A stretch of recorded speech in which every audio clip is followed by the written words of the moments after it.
Output devices जो हैं वो उनकी डेफिनेशन अगर आप देखें तो the devices that are used to receive information from computer, ठीक है, मतलब कंप्यूटर से जो डाटा आ रहा है, इंफॉर्मेशन आ रही है या जो रिजल्ट आ रहे हैं, ठीक है, उनको रिसीव करने के लिए, गेट करने के लिए जो डिवाइसेस यूज होती हैं वो आउटपुट डिवाइसेस कहलाती हैं।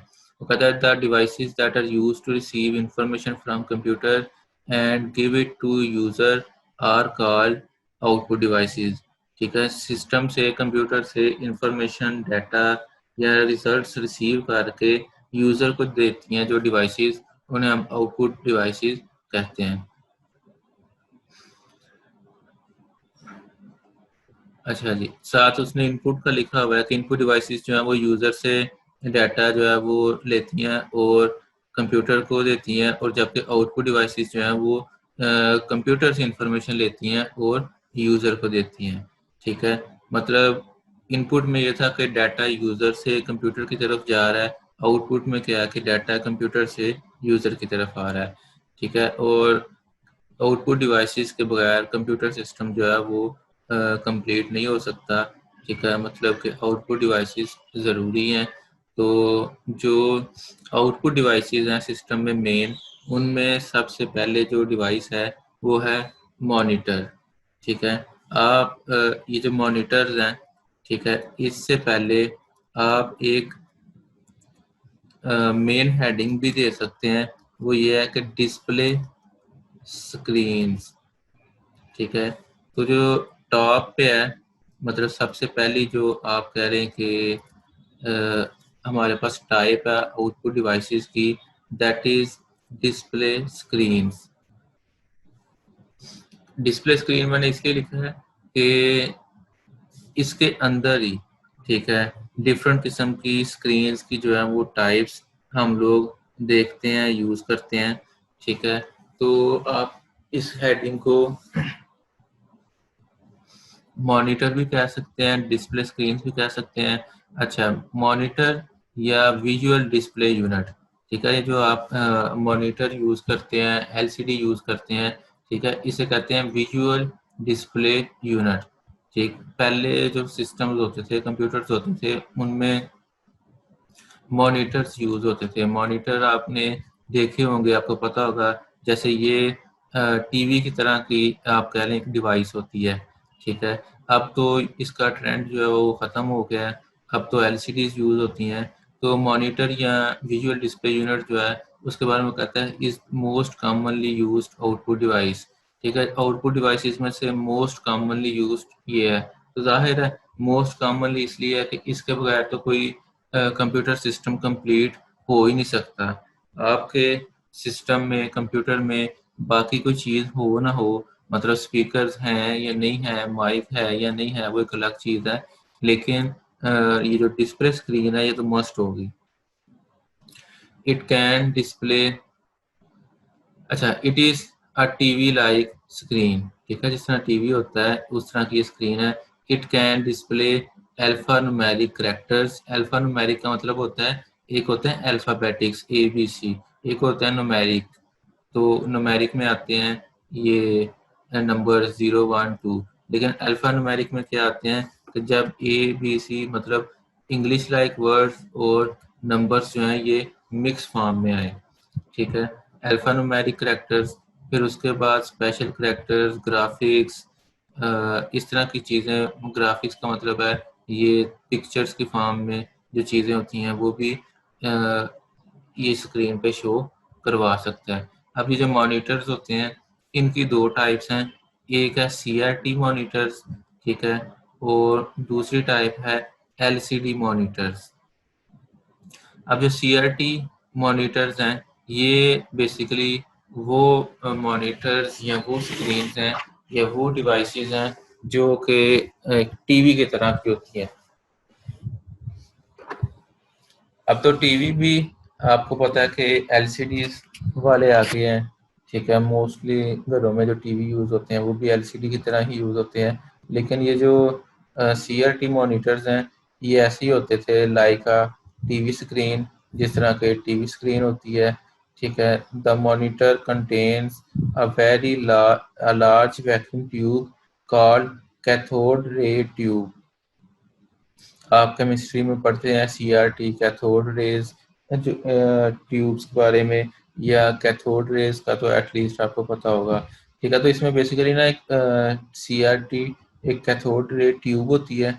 ठीक है, और वो जो कैथोड रे ट्यूब होती है वो स्क्रीन पे जो आप कह लें कि आपको आउटपुट नज़र आ रही है, उसको बनाने में, उसकी फॉर्मेशन में, वो जो स्क्रीन पे आपको कोई इमेज नज़र आ रहा है, वो CRT बनाती है। तो कहता है due to CRT these are also called CRT monitor. ठीक है, इनको खाली मॉनिटर भी कहा जाता है और CRT मॉनिटर भी कहा जाता है इस CRT ट्यूब की वजह से। वो कहता है CRT consist of 3 electron guns of 3 colours red, green and blue. ठीक है, ये आपने डिफरेंट जगह पे देखा होगा कि जो टीवीज होते हैं, टीवीज जो मतलब कि आम टीवी होते हैं, उनके ऊपर भी आपने देखा होगा कि या तो उनके ऊपर इस तरह से RGB लिखा होता है, ये जो है जैसे ये लिखा मैंने। ठीक है, या कुछ टीवीज ऐसे होते हैं जिनके ऊपर 3 आप कह लें कि डॉट्स या सर्कल्स बने होते हैं, एक रेड होता है, ग्रीन होता है, ब्लू होता है, जो बताता है कि ये कलर टीवी है। और वो जो RGB होता है वो रेड, ग्रीन, ब्लू, आपके जितने भी कलर्स हैं वो इन 3 कलर से मिलके बनते हैं। ठीक है, आगे ये बात उसने लिखी हुई है, every picture is formed with combination of these 3 colors। TV पे या आप कह लें मॉनिटर जो है, उसमें जो चीज़ आपको नज़र आ रही है वो इन्हीं 3 कलर से मिलके बनी होती है। The back of screen is coated with phosphorus which glows when rays from gun strikes the screen. अच्छा, ये जो कैथोड रे है, ठीक है, इसका अगर मैं आपको थोड़ा सा बताऊं कि किस तरह होती है, जैसे ये टीवी है ना, इसको आप साइड से देखें। अगर आप इसे साइड से देखेंगे तो आपको जो ये ट्यूब नज़र आएगी, ये जो टीवी की शेप, टीवी होगा, इसके अंदर ना एक ट्यूब होती है इस तरह से, उसकी शेप जो है वो ऐसे बनी होती है। अगर आप इसको कभी बैक इसकी ओपन देखें तो उसके अंदर आपको इस तरह से नज़र आएगी। साइड से अगर आप देखें तो इस तरह से ना एक ट्यूब बनी होती है। इस ट्यूब से जो है वो 3 जो है वो गन्स होती हैं जिनसे आप कह लें कि इलेक्ट्रॉन्स जो हैं वो फायर किए जाते हैं। रेड होता है, ठीक है, उसके बाद एक कलर जो होता है वो ग्रीन होता है, ठीक है, और थर्ड वन जो है वो ब्लू होता है। ठीक है, ये 3 कलर्स जो है वो यहाँ से फायर किए जाते हैं। ठीक है, और इसमें तो इसकी वर्किंग वैसे नहीं लिखी हुई, लेकिन यहाँ पे ना 2 समझ लें कि प्लेट्स होती हैं। ठीक है, इसके इधर मिड में जो है ना वो प्लेट्स लगी होती हैं जो इनको कंट्रोल करती हैं। ठीक है, ऊपर और नीचे ना ऐसे प्लेट्स लगी होती हैं जिसमें से ये गुजरती हैं। ये ये इनके ऊपर चार्ज होता है। ठीक है, ये इसको डाइवर्ट करती हैं। ये थोड़ा बहुत आपको जो है वो कंसेप्ट होगा। और ये जो जब ये इनको डाइवर्ट करती हैं तो ये फिर ये जो यहाँ से कोई किसी तरफ ये जो डिफरेंट रेज हैं, जहाँ पे इन्होंने जैसा स्ट्राइक करना होता है, कोई किसी तरफ जो है वो मूव कर जाती है। ठीक है, और कोई जो है वो किसी तरफ, कई दफ़ा ऐसे ही होता है कि 2 कलर्स जो हैं वो एक स्पॉट पे जो है ये मूव होने होते हैं। और कई दफ़ा होता है कि डिफरेंट लोकेशंस पे इन्होंने जो है वो मूव होना होता है। लेकिन ये इनको जो यहाँ से ट्रांसमिट ये जो इनकी पोजीशन चेंज होती है, वो ये जो आपको 2 प्लेट्स नज़र आ रही हैं ब्लू कलर की, ये बेसिकली 4 होती हैं, 2 वर्टिकली, 2 हॉरिजेंटली। इनमें से ये गुजरने के बाद जो है वो ये मूव, और इसके ये जो स्क्रीन है, स्क्रीन के अंदर वाली साइड पे जो है वो कहता है कि एक फास्फोरस की कोटिंग होती है। फास्फोरस की कोटिंग जो यहाँ पे हुई होती है, इसका बेसिकली मकसद ये होता है कि ये जब चार्ज पार्टिकल इसके ऊपर टकराते हैं तो फास्फोरस जो है वो ग्लो करता है। वो जो ग्लो करता है उससे कलर प्रोड्यूस होते हैं, और वो जो कलर प्रोड्यूस होते हैं वो इन कंबाइंड फॉर्म में हमें एक पिक्चर के फॉर्म में नज़र आते हैं। ठीक है, वो कहते हैं in this way bright and colourful image is displayed. ठीक है, ब्राइट एंड कलरफुल इमेज जो है वो प्रोड्यूस होता है और वो हमें नज़र आता है। ठीक है, such monitors are also called R B monitor. ये यहाँ पे ये RGB मॉनिटर्स आएगा यहाँ पे।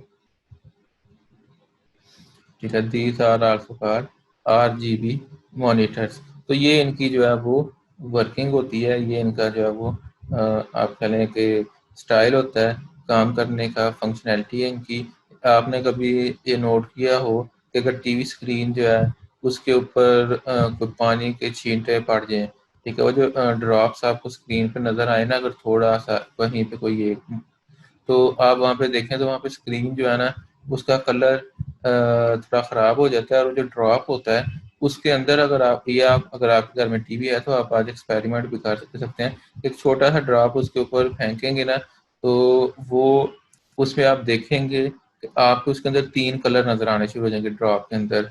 वो कलर होंगे रेड, ग्रीन और ब्लू। और वो आपको इस तरह से क्यों नज़र आना शुरू हो जाएंगे, क्योंकि वैसे तो वो कलर कुछ और बना हुआ है, तो ये अंदर जो इसके सारा फंक्शन चला है और फास्फोरस के ग्लो करने से, लेकिन जब आप उसके ऊपर जो है वो पानी का कतरा फेंकते हैं तो वो पानी जो है वो उसके अंदर जो डिफरेंट 3 लाइट्स है ना उनको अलग अलग आप कह लें डायरेक्शन में स्कैटर करता है, रिफ्लेक्ट करता है। वो जब अलग अलग डायरेक्शन में रिफ्लेक्ट करता है तो आपको 3 अलग अलग जो है वो कलर्स नज़र आ रहे होते हैं।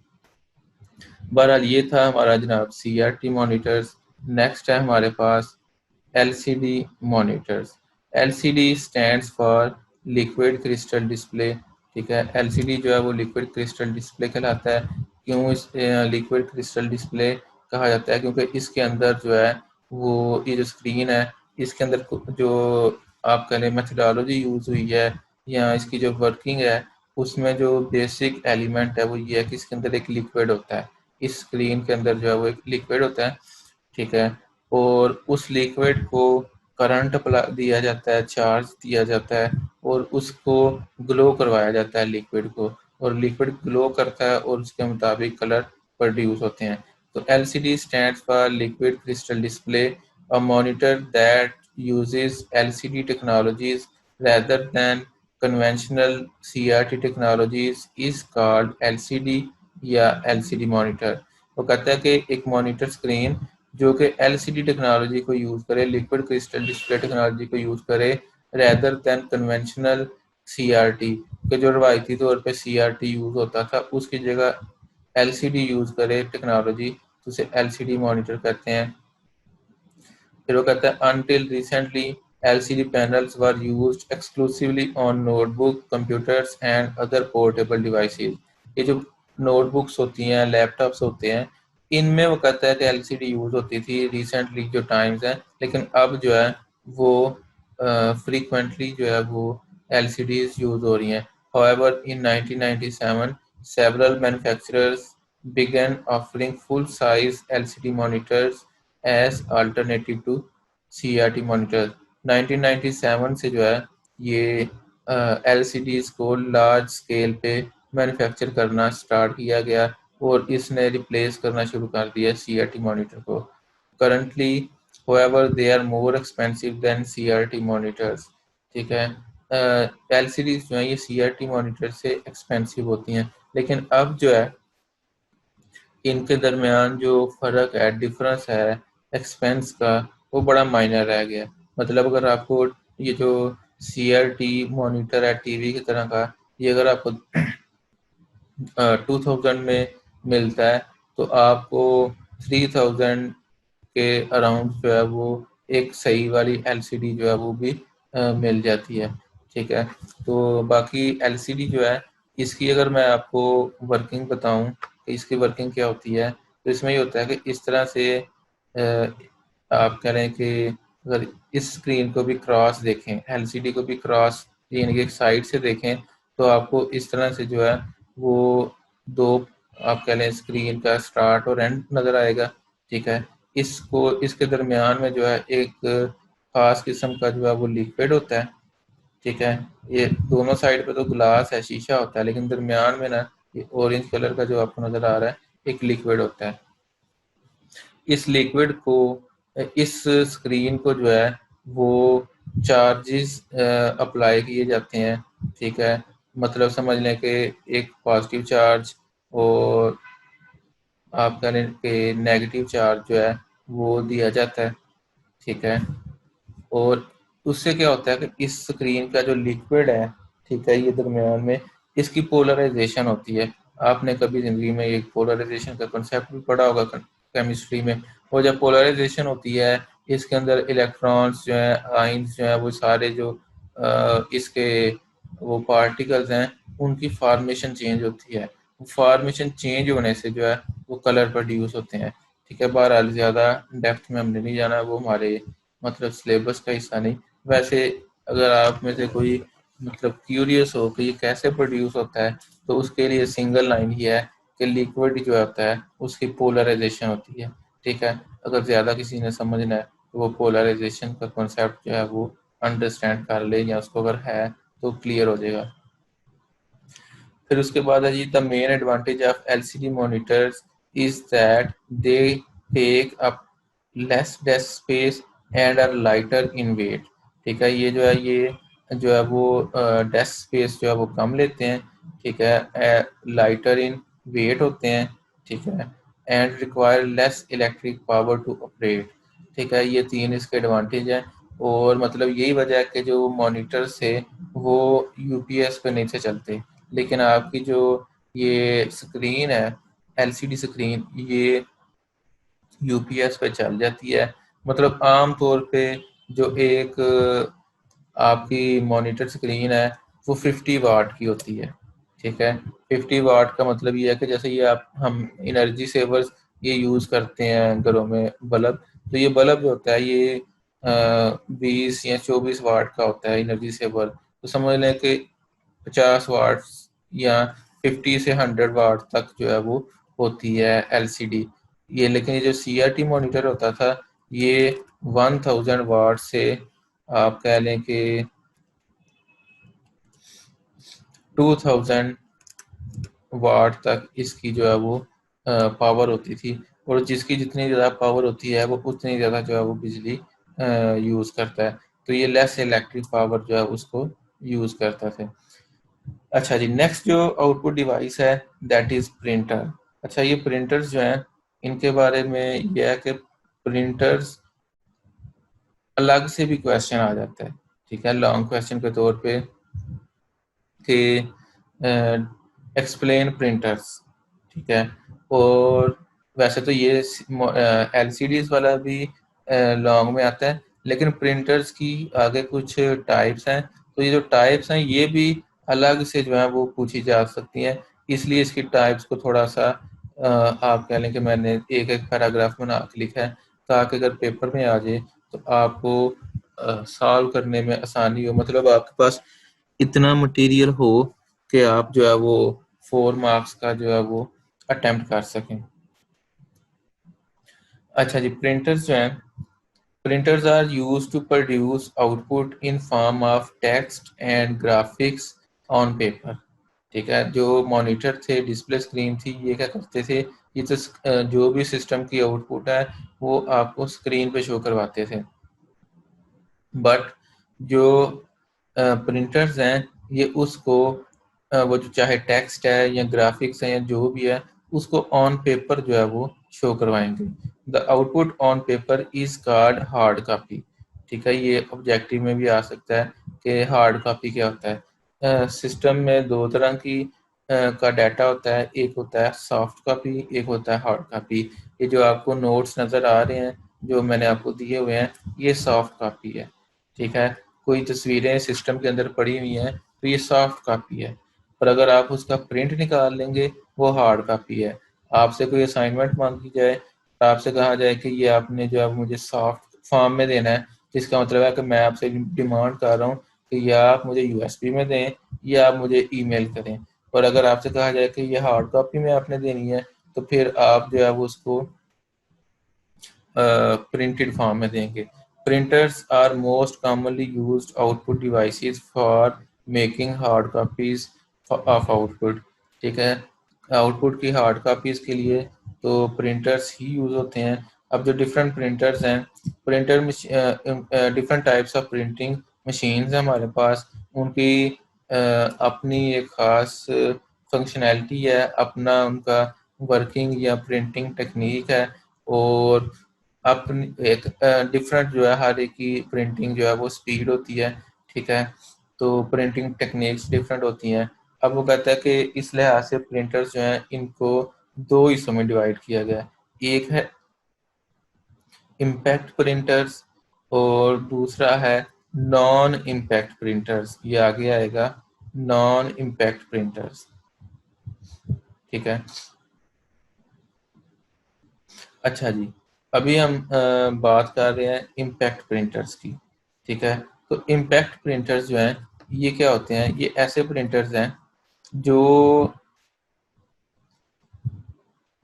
इम्पैक्ट का पहले आपको जो है वो कॉन्सेप्ट क्लियर होना चाहिए कि इम्पैक्ट का क्या मतलब होता है। इम्पैक्ट का मतलब होता है कि किसी चीज़ का किसी चीज़ से मतलब फिजिकली टकराना, जैसे इम्प्रेशन छोड़ना। ठीक है, इम्पैक्ट होता है बेसिकली एक चीज़ का किसी दूसरी चीज़ के ऊपर असर। ठीक है, या इसको टकराव भी कहते हैं। ठीक है, तो इम्पैक्ट प्रिंटर्स क्या है? ये एक ऐसे प्रिंटर्स हैं जो इम्पैक्ट प्रिंटर्स हैं, इनमें जो प्रिंटिंग होती है पेपर में वो ड्यू टू सम स्ट्राइक होती है। ठीक है, स्ट्राइक का मतलब क्या, कोई चीज़ आके इसके ऊपर टकराती है। वो किस तरह की चीज़ होती है? हैमर और पिन्स। ठीक है, ऑन अ रिबन। ठीक है, मतलब हैमर, या जैसे आपने कभी टाइपराइटर देखा है, टाइपराइटर में वो जब कीज प्रेस करते हैं तो कीबोर्ड से टाइपराइटर की प्रेस करते हैं तो पेपर के ऊपर एक चीज़ आके स्ट्राइक करती है और वो वहाँ पे टाइप होता है। ठीक है, तो जो इम्पैक्ट प्रिंटर्स हैं, यहाँ पे कोई चीज़ आके जो है वो स्ट्राइक करती है, वो चीज़ जो है वो किसी हैमर की तरह, ठीक है, हो सकती है या पिन्स की फॉर्म भी हो सकती है। These printers work like a typewriter, अभी जैसे मैंने बात की है। They are mostly used with personal computers, जो आम कंप्यूटर्स हम यूज़ करते हैं उनके साथ ये यूज़ होते हैं। अब इसकी एग्जांपल क्या है? Dot matrix printer. ठीक है, डॉट मैट्रिक्स प्रिंटर क्या है? Dot matrix printer is an impact printer. It makes hard copy by printing one character at a time. ठीक है, अच्छा, इसमें जो प्रिंटिंग होती है वो ऐसे होती है कि अगर आपने फॉर एग्जांपल ये जो मैंने पहली लाइन हाईलाइट की है, ये प्रिंट होना है, तो सबसे पहले डी प्रिंट होगा, फिर ओ, फिर टी, फिर स्पेस, फिर MATRIX, इस तरह से जो है ये होगा। It uses 100 to 300 dots per inch to print the output on the paper। ठीक है, अच्छा, इसमें जो प्रिंटिंग होती है वो कैसे होती है? ये जो आपका डॉट मैट्रिक्स प्रिंटर है, इसमें होता ये है कि आपके पास पिन्स होती हैं। ठीक है, इसके अंदर जो है ना एक सेट होता है पिन्स का। ठीक है, अब वो जो पिन्स का सेट होता है वो क्या करता है कि आप ये समझ लें कि एक सेट है पिन्स का। आपने अब जो भी चीज़ टाइप करनी है, ठीक है, या जो भी चीज़ जो है वो आपने बनानी है, ठीक है, फॉर एग्जाम्पल आपने लिखना है 1, तो क्या होगा कि वो जो 1 है, आपकी जो पिन्स हैं वो 1 की शेप में आएंगी। 1 की शेप में आने का मतलब क्या है कि एक डॉट इधर लगेगा। ठीक है, अगर मैं आपको इधर बना के दिखाऊं कि वो क्या होगा, अगर आपने 1, ये मैं थोड़ा सा आपको बड़ा बड़ा करके बताऊंगा, वहां पे तो बिल्कुल बारीक बारीक सी होता है। वो पिन्स जो होती हैं वो 1 की फॉर्म में आ जाएगी, मतलब पहली पिन इस पोजीशन पे, दूसरी पिन इस पोजीशन पे, तीसरी इस पे, इसी तरह से नेक्स्ट जो है वो इधर, और फिर उसके बाद जो है वो इधर, इस तरह से जो है वो पिन्स जो है वो 1 की फॉर्म में जो है वो खुद को पहले एडजस्ट करेंगी। ठीक है, एडजस्ट करने के बाद उनके ऊपर जो है वो इंक लगती है, ठीक है, उनकी टिप्स पे, और वो जो टिप्स पे जब इंक लगती है और फिर वो जाके पेपर के ऊपर जो है वो स्ट्राइक करते हैं, और इसकी जो प्रिंटिंग होती है वो आपको इसी तरह ही नज़र आएगी जैसे ये नज़र आ रही है, ठीक है आपको, क्योंकि इसमें किसी टिप पे, पिन की टिप पे इंक ज़्यादा लग जाती है, किसी पे कम लग जाती है, तो वो इसी शेप में आपको नज़र आ रही होती है। खैर इस तरह से जो है ये वर्किंग करता है। और ये जो लिखा हुआ है 100 to 300 डॉट्स पर इंच, इसमें 100 से लेकर 300 जो है वो पिन्स होती हैं, ठीक है, और इन पिन्स के कम्बिनेशन से कोई वर्ड जो है वो बनाया जाता है। Dot matrix printer also use to create characters shape of alphabets, ठीक है, मतलब इनसे आप अल्फ़ाबेट्स की शेप बना सकते हैं, ठीक है, वो किसी भी लैंग्वेज की हो, ठीक है, मतलब जिस भी लैंग्वेज का होगा, उर्दू है, अरबिक है, चाइनीज़ है, हिंदी है, तो जो उसकी शेप होगी इसने उस शेप में पिन्स को जो है वो एडजस्ट करना है और वो कैरेक्टर्स बना के पेपर पे टाइप करने शुरू कर देने हैं। ये लेस एक्सपेंसिव होते हैं, ठीक है, और इनकी अगर वर्किंग देखी जाए, the output from the CPU is digital signals make the pins pressed forward by a magnetic device and the required character is printed। Working इसकी क्या है कि आउटपुट जो सीपीयू है वो इनको डिजिटल सिग्नल्स, मतलब सिस्टम तो ज़ाहिर है डिजिटल डिवाइस है कंप्यूटर, वो सिग्नल जो है इनको देता है, पिन्स जो है वो फॉरवर्ड प्रेसिंग होती है, मतलब पेपर के ऊपर प्रेसिंग की जाती है यूजिंग अ मैग्नेटिक डिवाइस, ठीक है, और जो करेक्टर रिक्वायर होता है वो प्रिंट किया जाता है। स्पीड देखा जाए तो printing speed of dot matrix varies from 200 to 1000, ठीक है, मतलब एक मिनट में 200 से लेकर 1000 करेक्टर्स प्रिंट कर सकता है, डिपेंड करे आप डॉट मैट्रिक्स का कौन सा मॉडल यूज कर रहे हैं। नेक्स्ट है जी non impact printers. Non impact printers ऐसे हैं कि जिसमें कोई भी चीज आके पेपर पे टकराती नहीं है, जैसे पिन्स है या कोई हैमर है या कोई स्टैम्प है, बल्कि इसमें क्या होता है कि इसमें स्पेशल टेक्नोलॉजी यूज होती है, और वो डिफरेंट किस्म की टेक्नोलॉजीज हैं। थर्मल टेक्नोलॉजी भी यूज होती है, इसमें लेजर टेक्नोलॉजी भी यूज होती है, इंकजेट टेक्नोलॉजी भी यूज होती है। यूजली अब जो प्रिंटर्स यूज हो रहे हैं ये लेजर जेट प्रिंटर होते हैं, लेजर प्रिंटर होते हैं। लेजर प्रिंटर क्या करते हैं कि ये जिस जगह पे जो प्रिंट लेना होता है, पेपर को उस के मुताबिक जो है वो उसमें चार्ज प्रोड्यूस करते हैं, और इंक जो है वो उसके ऊपर भी चार्ज होता है, इंक जाके वहां पे चिपक जाती है पेपर के ऊपर, और इस तरह से हमें प्रिंट नजर आता है। Laser stands for light amplification by simulated emission of radiation. ये टर्मिनोलॉजी आप एज इट इज याद रखेंगे, ये इसकी एब्रीविएशन है। इसमें हमें मजीद डिस्कस करने की जरूरत नहीं है कि ये क्या है या क्यों इसका नाम ऐसे है, ठीक है, इसको आप सिंपल लेजर भी कह सकते हैं।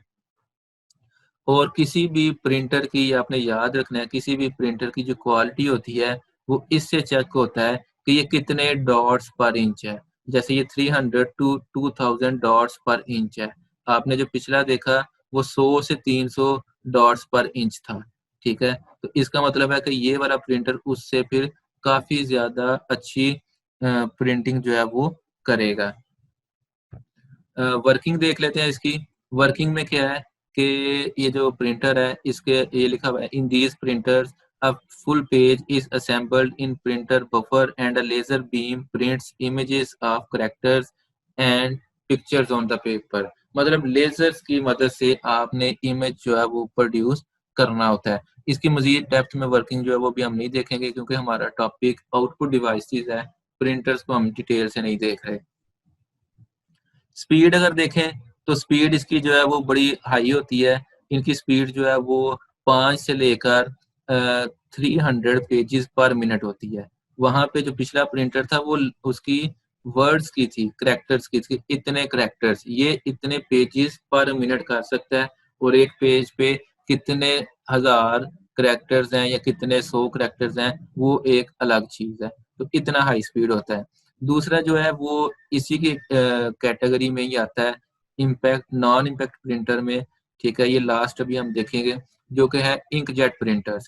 इंकजेट प्रिंटर्स में सारी वर्किंग वही है जो लेज़र प्रिंटर करता है, फ़र्क सिर्फ इतना है कि इसमें लिक्विड इंक यूज़ होती है, उसमें पाउडर इंक यूज़ होती है, इसमें लिक्विड इंक यूज़ होती है।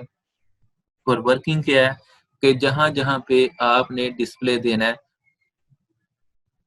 वहाँ-वहाँ पे आप जो है ये इंक स्प्रे की जाती है और इंक को इलेक्ट्रिक फील्ड की मदद से कंट्रोल किया जाता है और वो जो इंक जब पेपर पे स्प्रे होती है, तो उस स्प्रे होने की वजह से वहाँ पे इमेज जो है वो प्रोड्यूस होता है, ठीक है? और इसकी स्पीड जो है वो 1 पेज से 8 पेजेज़ पर मिनट है।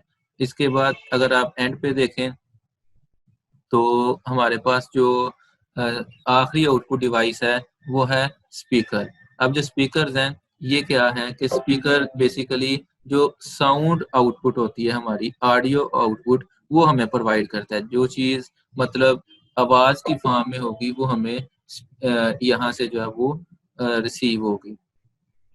So speakers basically to hear voice from computer we can attach computer as an output device. आप कंप्यूटर के साथ स्पीकर लगा सकते हैं, हैंड फ्री लगा सकते हैं, हेडफोन लगा सकते हैं और ये आउटपुट के तौर पे आपको आवाज़ जो है वो प्रोवाइड करेगा।